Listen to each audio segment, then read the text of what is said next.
Hello and welcome back to George Basic Script and Finance. In today's video, I will show you how to reset your Cash App PIN without SSN. So first of all, you need to open your Cash App.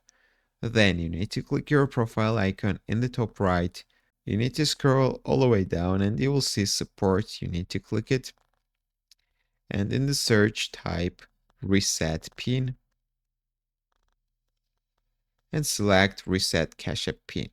So it gives you a link to reset your Cash App PIN. You can click it and you can reset your Cash App PIN, but it will ask you to your social security number. So if you don't want to use it, you can do another thing. You can click chat on the bottom and you can directly contact to the Cash App support. You can tell them that you want to change your Cash App PIN, and you can tell them that you want to use other verification method, for example, your mobile phone number or email to reset your Cash App PIN. So they will assist you and solve your problem. That's all I want to show you. If this video was helpful for you, don't forget to click the like buttons and don't forget to subscribe.